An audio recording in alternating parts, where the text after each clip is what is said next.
So I'm General Santo from the Screen Charlie. Here's a comparative analysis of the Philippines Republic Act 9344 for Juvenile Justice and Welfare Act of 2006 and the Juvenile Delinquency and Prevention Act of the United States in terms of similarities and differences. So I discussed first the similarities. So one is focus on rehabilitation over punishment. Both laws emphasize rehabilitating and integrating juvenile offenders into society rather than punitive measures. They recognize the need to treat juveniles differently from others given the developmental stage. So the second is protection of minors' rights. Both legal frameworks ensure that the rights of juvenile offenders are protected during the judicial process. They prohibit cruel, inhumane treatment and ensure due process. Next is diversion programs. Both laws prioritize diversion programs which aim to keep minors out of the formal justice system and provide alternative measures such as counseling, community service, or restorative justice programs. Next is age of criminal responsibility. Both laws establish a minimum age of criminal responsibility in the Philippines RA 9344. The age is set at 15 years old. Similarly, most states in the U.S. have a minimum age through it varies of jurisdiction.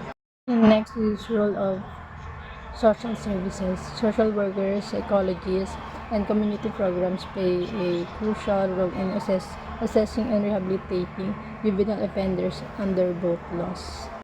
And lastly is prevention measures.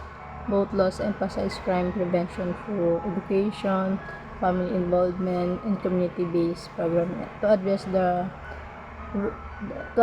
root causes of delinquent behavior. Now I discuss the differences. Juveniles under 15 years old are exempt from criminal liability but undergo intervention programs. Juveniles 15 to 18 years old can be held responsible if discernment is proven. Age varies by state ranging from 6 to 12 years old, but most states considered 18 as the upper limit of juvenile jurisdiction. Some states allow transfer to adult courts for severe crimes. A national law informally applied across the Philippines varies by state, as each state in the U.S. implements its own juvenile justice laws based on federal guidelines. Heavily promotes restorative justice practices as a central tenet. From USA, where restorative justice is growing in popularity, it is not as universally implemented as in RA 934.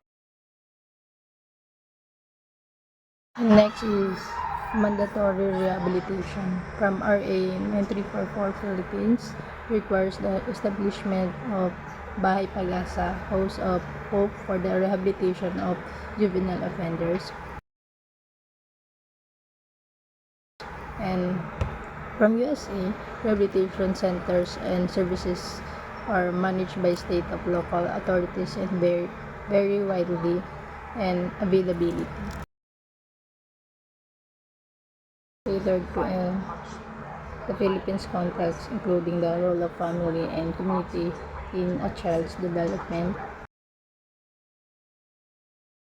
From USA, adapt to diverse cultural and legal system across U.S. states, reflecting varying priorities and approaches.